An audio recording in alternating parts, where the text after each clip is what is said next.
All right, so we're sitting down with Ryan Fowler of Fox Sports. Ryan, thanks for joining us. Good to be back. All right, if you can believe it, the regular season is about a week away at this point, which means if you didn't already draft your fantasy football team, now's the time. It is the time. I think, again, when we talked the last time, Rachel, we talked about if you were drafting this early, there was a lot of risk and not so much reward. And I think what we did is dodge a lot of bullets this preseason as far as injuries go. Yeah, you have Tony Romo. Yeah, you have Stevie Johnson. Yeah, you have Brandon Oliver. But let's really think about it. There have been other preseasons and training camps where a lot more players have went down and really changed how draft boards work. And if you drafted early, you got burned. And I mean, Deion Lewis right now is another great example there in New England where people that drafted early on, now they don't have them for half a year. I know, there's been a lot of toss-ups. So this weekend, like I said, pretty much just a safe weekend for people. For those people that haven't drafted yet, let's try to help them out. So, sure. Basic draft strategy. I want your thoughts on this. A lot of people are scared of taking the running backs and tight ends. They really go for the wide receivers heavy in the first rounds. What's your thought on that? Yeah, I think wide receivers are a popular choice in the first round, and it does go down to like what your scoring system is. I mean, if it's a standard league, I think there is reason to believe wide receivers will help your team, but you still have to start two running backs. And if you're in a standard league where you're not getting a points per reception, I really think that there's an argument to be made that Todd Gurley, Ezekiel Elliott, Adrian Peterson, David Johnson, Devonta Freeman, those guys are first-round guys. Because the one thing that I keep going back to also is there's a lot of running back committees. And I just did a draft the other day, 2 days ago, where when you hit that fifth, sixth round, it's a lot of running back by committees. It's a lot of retreads. It's guys coming off of injury. It's guys that are questionable to start the season. Matt Jones down there in Washington. So I think that running backs in that first round, they're important. There is risk. There's risk about every player. But when you need a good amount of touches per game, and you look at what David Johnson can bring to the table, what he did last December, what Adrian Peterson has done his entire career, what Devonta Freeman did most of last year and down the stretch. I know they want to get Tevin Coleman involved. There are running backs out there that are getting heavy enough workloads that make sense in the first round in standard leagues. Wide receivers are great. Antonio Brown, Julio Jones, Odell Beckham, they're great. And they should be drafted in the first round, but I think it also depends on how you score week to week in your fantasy league. Okay, so who are some running backs that you're picking as your top three this year? Yeah, off the top, I think Todd Gurley is the way to go. I think you have a young offense there with a new quarterback. I think it'll be easier for Goff to turn around and hand it off to Todd Gurley early on in the season. Maybe they emerge into something more as the season plays out. But definitely that's the direction I'm going there. I do like David Johnson in Arizona. I think Bruce Arians makes me a little nervous, but there is a lot to like there in Arizona, just based on the way that offense is kind of breaking down right now, where you have Carson Palmer moving the chains with his arm, but again, David Johnson can do both out of the backfield. That's a huge plus for a lot of fantasy owners. And then Ezekiel Elliott is moving up my board. I mean, the way that he played in that preseason game against Seattle, you can't ignore it. I mean, he bowled over Cam Chancellor, which you don't do every day. Seattle's defense is legit, and Ezekiel looked pretty sharp there. Again, it's a lot of moving parts right now with the way that the preseason shook out. But I think anybody that's looking at their draft board, Todd Gurley, should be coming off of it early. Wide receivers, go. Who should we pick? Well, I mean, off the top, Antonio Brown's the way to go. I mean, Antonio Brown and Ben Roethlisberger over the last, entire 3-4 years have been on absolute fire together. I mean, when you're looking at Antonio Brown and you're looking at the amount of targets per game that he's getting, you don't get that in many other instances. Yeah, Julio Jones, great. But do you trust Ben Roethlisberger or do you trust Matt Ryan? I think that's what it comes down to.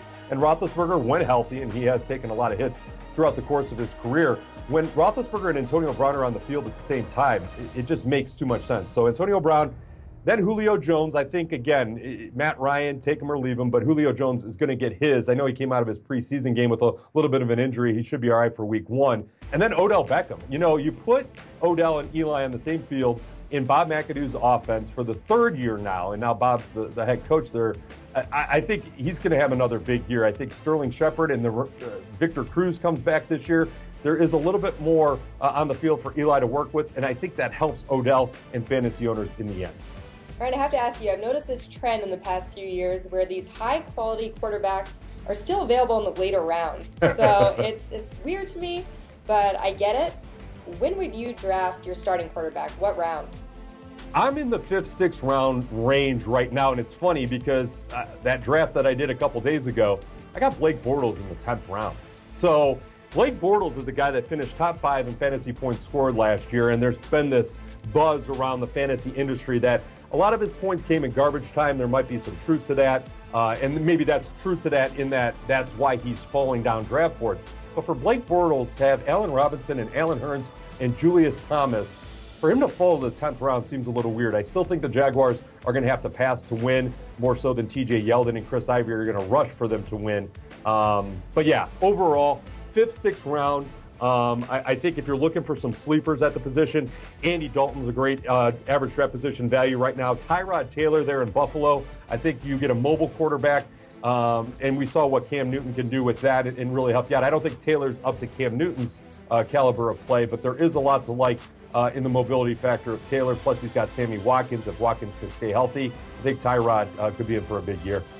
All right, let's talk about the preseason a little bit. You mentioned that there's been less injuries than we've seen in previous years, which is great. You always love to see that. Any big surprises for you coming out of this preseason?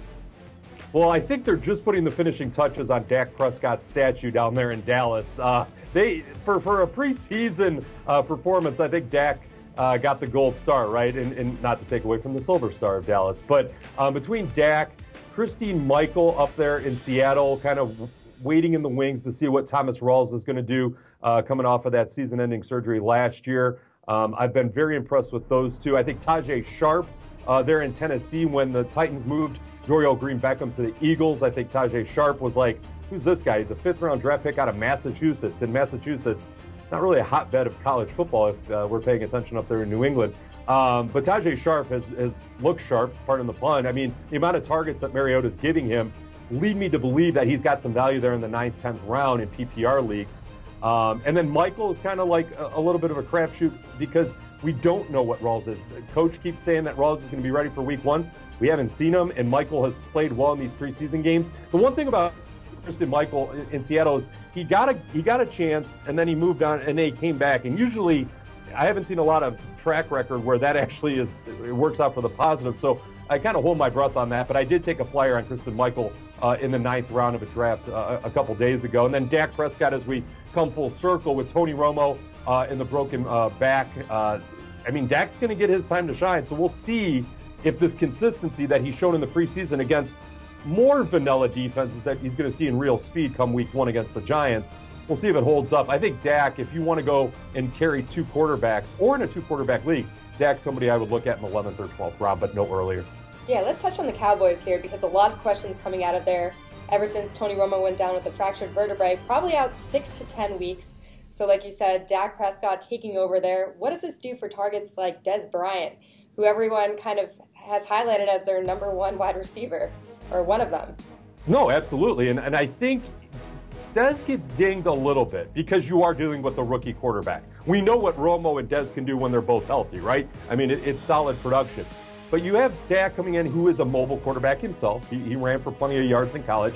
You have Ezekiel running behind that offensive line. That's a good thing. You have Alfred Morris there to spell Ezekiel if they need to run a bunch because Dak's not having a good passing game. But let's be honest. I mean, Dez can make plays for his quarterback too. Tony Romo isn't always the sharpest, and Dak isn't always going to be the sharpest. But when Dez goes downfield and Dak looks as sharp as he did this preseason, because a lot was made about the accuracy and the crispness of his passes. And I think with Dez running the right routes, Dak and him could put up good numbers. So I'm not going to push Dez any further than the early 2nd round, maybe middle 2nd round. I don't think it's one of those things where you just avoid Dez Bryant until later rounds. I think Dak Prescott showed enough this past preseason to not water down Dez Bryant's value. Now, how that impacts Jason Witten, how that impacts Cole Beasley and Terrence Williams, the other guys on the roster, I mean, it's not going to be the same. We know what Tony Romo and Jason Witten have done throughout their career together. They've done a lot of good things, even though Witten's touchdown totals have been down. I'm just not going to go overboard on the rest of the guys like I would have had Tony Romo been there as the constant and common denominator moving those chains in Dallas. Right, and let's touch on Ezekiel Elliott. I mean, this is a rookie everyone's so excited to see out there. We saw limited action from him in the preseason. He was in a marijuana dispensary, and that kind of made headlines. TMZ was all over that. And Jerry of course Jones they were. Of course they were. Yeah. Jerry Jones seems a little disappointed in that. Do you consider him a toss-up for fantasy owners? Well, no, because it comes down to how many touches per game are your running backs going to get. If you go with Ezekiel Elliott, you're probably looking at 15 to 18. Now, Alfred Morris also looked good this preseason, and he could vulture some touchdowns around the end zones. But again, in that small sample size against Seattle, I mean, I saw a lot of good things. I think Ezekiel was able to cut, was able to, again, bowl over Cam Chancellor, which I still can't believe that happened. He lowered the boom, he lowered the shoulder, and Chancellor fell back. That's not easy to do, and this is a rookie with some fresh legs, so there's a lot to like there. Toss-up, probably not the word I would choose. Are there risks? There's risk involved in a lot of running backs, but I'm not gonna limit myself on Ezekiel's prospects based off of a trip to a marijuana dispensary or Alfred Morris. I think again you're looking at workload and potential workload, and Ezekiel kind of fits the bill in a lot of areas. So are you considering Dak Prescott? Is he a good starting quarterback or maybe a backup quarterback for fantasy owners? Well, again, we're still waiting on this timetable with Romo. I mean, it would be nice if we had a little bit more clarity there, because that's the one thing about these injuries. You get these weird indefinite timetables or conflicting reports, because I've seen advice, and I kind of believe it too, where if you draft Tony Romo and you slide him onto the injured reserve of your fantasy roster, that makes good sense because he's going to be back. I don't think Dak off the jump has earned a QB1 because there are 12 better quarterbacks than him, and most leagues are 12 starting quarterbacks. Now, if you're in a 2 QB league, and there are a lot of leagues where you can start 2 quarterbacks, there's some interest there. I'm not going to lie. I think, again, if you're in the 9th, 10th, 11th round, that's where Dak will probably come up, because you know, based on preseason and based on Des Bryant and based on Cowboy Nation, there's going to be a lot of allure to say, I like Dak Prescott first. I believed in him first, so they look brilliant if he turns out to be the next Aaron Rodgers or whatever. The likelihood of that happening isn't as great because they have a great offensive line, and Ezekiel Elliott can do a lot of the damage. So I would hold off on promoting Dak Prescott to QB1 right now. Okay, fans here in New England, they're going to be mad if we talk about the Cowboys too much, so let's talk about the Patriots a little bit. Yeah, I don't know what we're doing here. There's a lot of weapons in New England here. We have Edelman, we have Bennett, we have Gronk.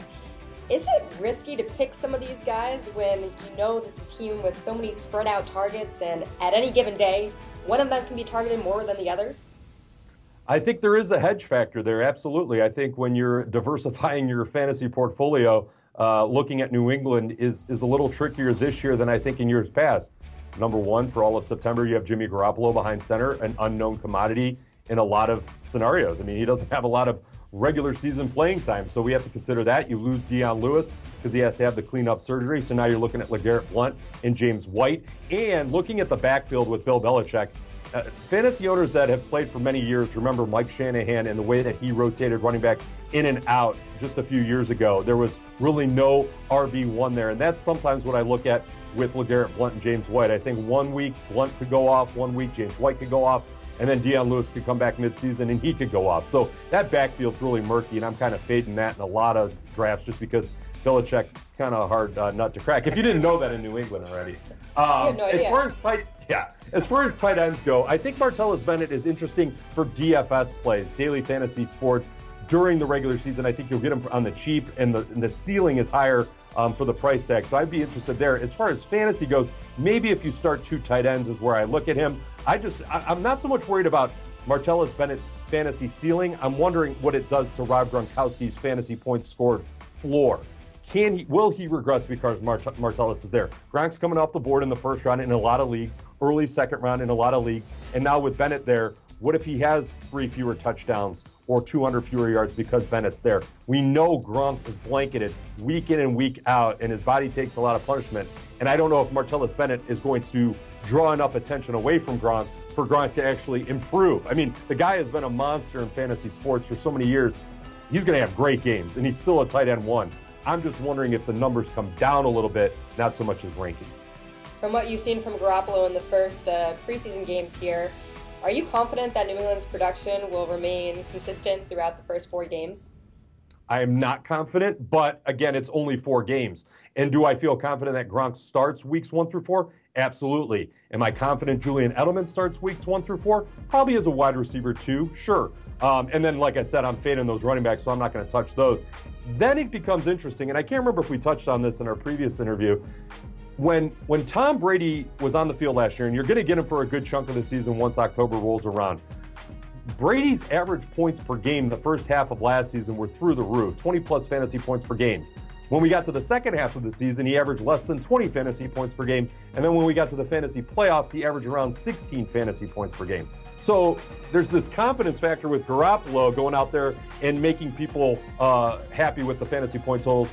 Tom Brady was really let down a lot of fantasy owners down the stretch because, again, the weather changed, matchups, this and that. And I mean, Tom Brady won a lot of people a lot of games last year, but down the stretch, a lot of people lost because those point totals weren't high enough. So in your opinion, who's the safest quarterback to take at this point? I think it's Aaron Rodgers. I know a lot of people want Cam Newton off the board one. That's fine. Safest, I think, with Jordy Nelson back with the Green Bay Packers and Randall Cobb having Jordy Nelson on the field, I think Aaron Rodgers is still one of the guys that I feel the most confident in. Cam Newton, the reason people like Cam Newton is because he can call his own number and pick up yardage with his legs, and that makes all the difference. Plus, he's allowed to call his own number inside the 5 and rush it in, and that's where it dings Jonathan Stewart's value. Jonathan Stewart got rid of D'Angelo Williams to Pittsburgh. Jonathan Stewart becomes an RB1, and then Cam Newton just starts calling his number a little bit more often. So confidence, I think, again, you get Kelvin Benjamin down there with Cam Newton. There are reasons to like him. I'm just more confident with Aaron Rodgers heading into 2016. Right. Fantasy football sleepers. I mean, we've had a chance to see some of the rookies out here, some guys returning from injuries. Are there any guys that are kind of flying under the radar at this point that you would pick on your team for this year?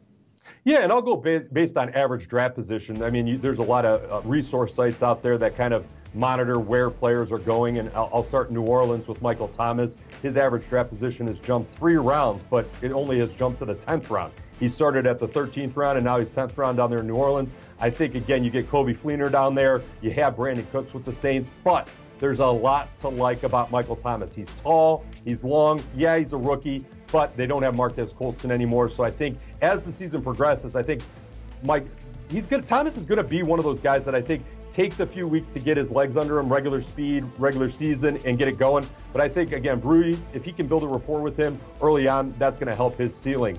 Another guy that I've been paying attention to a little bit is DeAndre Washington out there in Oakland. I didn't want to believe it. Latavius Murray had a great year last year. Not a lot of people talked about it. And then the Raiders go and draft a running back, and that kind of dinged his value almost immediately. And Washington has looked sharp. So I think, again, back end, 11th, 12th round, if Washington's sitting there, you're going to go out there and gobble them up. And then I mentioned him earlier just because the Titans offense isn't the sexiest thing in the world. When you look at Marcus Mariota, might have come from Oregon, a flashy offense, this and that. They got DeMarco Murray. They got Derrick Henry, who we'll get to in a second. But Tajay Sharp has been the type of guy that I think in PPR settings could turn into maybe like a Jarvis Landry at peak. Julian Edelman, when he's on, those type of possession receivers that are getting a lot of looks, and I think that helps a lot of fantasy owners. But Derrick Henry is this wild card right now because they go out, they get DeMarco Murray, and he's the RB1, no doubt about it. But Derrick Henry has looked sharp for the Titans this preseason. The problem I have with Derrick Henry and Mark Ingram and anybody that played for Alabama or Wisconsin is those two programs wear out their running backs. There are a lot of miles on running backs that come out of those two programs by the time they hit the NFL. So maybe Derrick Henry looks great in the preseason, maybe looks great in year one, and maybe he's a good rental for a year or two, but it seems like Father Time catches up with them sooner rather than later. I like Derrick Henry at the back end of the draft. I know a lot of people on Twitter have been asking about him. There is reason to be allured. But again, DeMarco Murray's there. If they went out and drafted Derrick Henry could be a 4th round, 5th round pick right now, but Murray's kind of in the way. Going off of that, are there any players that are overvalued at this point that you stay away from? Well, yeah, I mean, I think this goes back to the risk versus reward. I think Melvin Gordon's getting a lot of love right now out in San Diego. I think what happened was we course corrected, where Melvin Gordon was so bad last year that when fantasy rankings came out over the summer months, Gordon got buried into the 30s as a RB3. And as we've seen him this preseason, and as people think it's too low, they've kind of course corrected and boosted him up a little bit to a 24 to 28 range. I think I'm avoiding that situation there. I think Danny Woodhead finished with more fantasy points again out of the backfield. They just lost Brandon Oliver to a popped Achilles, so Woodhead will be called upon again. So I'm fading Melvin Gordon. I think, again, when you look at the running back position, there are a lot of people that want to look at Devonta Freeman and Tevin Coleman. I kind of touched on this earlier. Devonta Freeman can go out there and rush 20 times and have a monster game. I mean, he won a lot of people a lot of fantasy games the first half of last season. But Devonta Freeman also has Tevin Coleman nipping at his heels. Tevin Coleman, for those who don't remember, had 20 carries for, I believe, 80 yards in week 1 of 2015, and then he cracked a rib in week 2. And that really put him behind. Devonta Freeman opened the door for Freeman, and Freeman went nuts, so we didn't see too much of Tevin Coleman. They want to work Tevin back into the mix a little bit more. I just don't know if there's enough juice there right now. It's going to be one of those things where Freeman fumbles or the production isn't there, Coleman could come up. But yeah, overvalued. My rankings haven't changed that much as far as people that were at the top when I made my rankings in May and June and July. Not too many of them have fallen down. More people have moved up, and by default, they just get pushed down. But I haven't seen too many things where somebody's been overvalued. I don't think you lose fantasy standing or public opinion as being worse just based on a couple preseason games and training camp practices. Okay, so like we mentioned earlier, big draft weekend this weekend. Any final words of advice to the people out there who are picking their teams? A lot riding on this one. What would you say to look out for, things like that? Yeah, well, again, don't draft the kicker until the last round if you must. Defense and special teams in the 14th round. Most drafts are 15 rounds these days, and I would hold off there. I did see a kicker come off the board in the 12th round. And it was the past league champion. Was it Gostkowski? It was Gostkowski. It's just, it's like breathing, right? Steven is going to come off the board first as a kicker. I don't even know. That guy could score 5 fantasy points last year, and I still think he would be the top kicker the following year. I think it's just kind of like a default setting there. But yeah, he's very popular. And then, again, get creative in that 10th and 11th and 12th rounds. That's where you can really make or break your draft. I think what happens is if you hit well on that 10th, 11th, and 12th round pick, you don't play the waiver wire as much. And the waiver wire is not a fun place. When you get there and you have like 5 waiver wire claims pending going into Wednesday, that's when you know your team's in trouble because you're making an awful lot of moves. But I think the 10th and 11th and 12th round, there's a lot of good value there, especially among the rookie class. You can build some depth there at wide receiver and take some flyers. That's where I was really happy with my last draft in those rounds. It wasn't so much the top end, but investing in the future in the later rounds. Well, we have a draft tomorrow, so these talks have been nice and cordial up until this point. I'm a little worried that next week there might be a little more tension.